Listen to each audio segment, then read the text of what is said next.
Hi, this is Daniel Scrivner here with a brand new episode of Friday 5. Now, this is something completely new that I'm trying this week. So, for a long time, I've been collecting quotes, ideas, questions to ponder. And by a long time, I mean at this point, probably a decade or more. And I'm finally at the point where I'm ready to start pulling all of this together into, I feel like I've got a very fascinating body of work. And I'm finally starting, ready to pull this together into a weekly newsletter. And so that newsletter is called Friday 5. And effectively every single week, I'm going to share just 5 ideas, quotes, questions, and more to ponder over the weekend. From my own standpoint, this is kind of like, the prompts that I would give myself, the little reminders I want to give myself each week. And for everyone else, it's something I'm excited to share with you. And I hope that you find it as valuable as I have. And so in addition to the newsletter, which you can sign up for at danielscrivner.com/Friday-5, or you can go to outlieracademy.com and just sign up for a newsletter there. Those are both perfectly fine ways to be able to sign up. So what I'm going to do is, in addition to the email newsletter, I'm also going to record a short episode each week, just speaking about, elaborating on a little bit the ideas that are in this week's newsletter. I hope that it's going to be about 5 minutes in length. That's what I'm going to try to shoot for. So with that, let's go ahead and jump in. So again, where I'm starting off this week is with a thought. And that thought is that when it comes to learning, the expiration date of what you learn matters.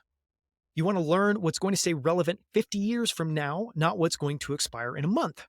You want to ground yourself in timeless ideas, concepts, and stories. So what does this mean quickly? Well, I think what it means really at the end of the day is, there are constantly, and typically this is unconscious, we're not thinking about this, but there are constantly, with the content that we're taking in, everything has a duration of usefulness. What do I mean by that? I mean, as an example, if I'm going and reading something on New York Times, Washington Post, any, news site, highly unlikely that that's going to be relevant even 6 months, maybe even a month from when I'm reading it. But if I'm reading something like a founder's biography, or I'm reading, someone that studied a field and they're distilling down all the things that they've learned into 100 pages, that is something that, especially if it's a founder that survived the test of time, meaning they founded the business, they've proven to be successful, it is highly likely that the ideas in that book are going to be very durable. And so again, just try to be conscious of what you're taking in and try to consciously push yourself to make sure that you're taking in as much as high a percentage as possible of timeless or just durable ideas. That's number one. Number two is a quote. Now, there's a lot of fantastic quotes from Jeff Bezos. One of my favorites is, if you absolutely can't tolerate critics, then don't do anything new or interesting. And the reason that I like this quote is it's just a phenomenal reminder that ambition requires risk, that you have to develop elephant skin and you have to tune out the noise. And at a certain level, you have to trust your own thinking and intuition, and you can only listen to what your inner scorecard is telling you. Now, something like the inner scorecard is a concept that I've heard for a long time. And I think it's a wonderful metaphor of effectively saying there's always 2 ways we can kind of judge our own progress. We can look externally for feedback that we're getting from others. And that's very unreliable. It depends, they're not us. They don't actually know much of the context behind what we're doing. But so they're trying to make a judgment call with effectively very little context, or we can trust our own intuition. And I think, you want to be able to trust your own intuition, but to do that, you need to be able to put in the work. And so what I love about this idea, that if you can't tolerate critics, then don't do anything new or interesting, is just this idea that it's all about tuning in. It's about knowing why you're doing it and having that conviction internally and making sure that you're anchoring there as often as possible. It's a powerful reminder. And number 3 this week is actually a short video, and the video is actually kind of cringeworthy. It's basically, I think, 2-minute video that somebody grabbed from an unknown Jim Collins talk. So Jim Collins is probably most famously known as being the author of Good to Great. He's actually here where I live, where I work during the week in Boulder, Colorado. But this is actually, this video is about a separate book that he wrote, and it's fascinating. So this is one of my favorite books. It's called Turning the Flywheel. And what's fascinating about it is, so Jim Collins is known for writing the Good to Great.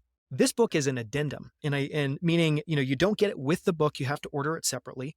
And so most people have never heard of it. In fact, I don't think I've ever, maybe one person I've suggested this book to had come across it. It's only 37 pages. I mean, this book could be a long blog post. But it's one of the best mental models, one of the best tools I've ever come across in terms of just understanding how stuff works. And so here's a quote from the video. And again, you're going to want to go to the website. If you want to go look at the newsletter, you can find that at outlieracademy.com/165. This is episode 165. Here's a quote from Jim Collins. One of the key disciplines for building a great organization is to recognize that it's never a single event. It's a cumulative process. There's no big bang, no big breakthrough, no big aha. Rather, it's like pushing a giant flywheel. And so I think, the reason I like this quote is I think it's a great realistic reminder of what it's actually like to build something. It is absolutely grueling, and you are going to do a lot of it is far from sexy, far from interesting, far from fun. But it also hints at this book. So Jim Collins' idea is that progress can be reliably made when you know what your flywheel looks like. And so I won't give away too much of the book. I highly encourage you to read it. But it's just a fascinating little meditation, and I also link to in the newsletter a playlist. And so if you are interested, I encourage you to go and buy the book. I'll leave a link in the show notes. It's Turning the Flywheel by Jim Collins, or go to the website, go to outlieracademy.com/165 and click on the video link. Then you can see the playlist. And, this is just a little bit of reflection that I wrote. Sustained progress is like a chain reaction that just runs in a loop. It just keeps on going. Jim Collins thinks of it as a flywheel and wrote an exceptionally short book on it called Turning the Flywheel. If you haven't read it, this YouTube playlist is a great place to start. Last two ideas are very short. One is just a very simple, it's like a turn of the phrase that I come back to and is a good reminder. And it's pressure bursts the pipe. And what's funny about that is that obviously sounds negative. But the context here is actually positive. And what do I mean by this? Why is this a useful hook? Well, it's a great reminder that when you've got momentum, it's actually exactly the time when you don't want to let up. You need to sustain your pace. All of us, whenever we're trying to accomplish something, effectively start from a standing stop, and we have to build momentum over time. And once we've built that momentum, we've put in an enormous amount of work. Your first instinct is to say, okay, I've got momentum now. I'm going to take a breather and I'm going to catch my breath. And I think this is just a phenomenal reminder that actually you need to continue to push yourself, and you need to make sure that when you have momentum, you don't let up. Another way I've heard this said is the goal is to get traction and never lose traction. So because it's very hard to get, momentum is very hard to get. And so when you have it, it's very important that you don't lean into your natural instinct to rest, and you continue to sustain your pace. Breakthroughs are forged by intensity and endurance. Neither alone is enough. And the last, number 5 this week, is a simple question. It's a simple question to ask next time you find yourself feeling frustrated by your progress towards a goal, which is, how am I making this harder than it needs to be?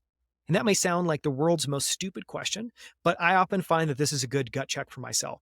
If I'm ever feeling frustrated, like I am trying something and I am not making progress, this question is a phenomenal invitation to effectively stop and reflect and think about other paths I could be taking. Think about ways I could automate or remove some of the really difficult work. Think about ways to narrow the scope. So it's just a way of, I think, refining this sense that, hey, 1, be aware of how you're feeling. And if you're feeling frustrated, check in. And 2, ask yourself these questions. It's remarkable how often you'll have an answer just sitting there waiting to be called forth. So you have to start by not making things any harder than they need to be. There's one more little Easter egg embedded in the newsletter. Again, you can find the full newsletter at outlieracademy.com/165, and you can sign up for it and receive it every single week at danielscrivner.com/Friday-5.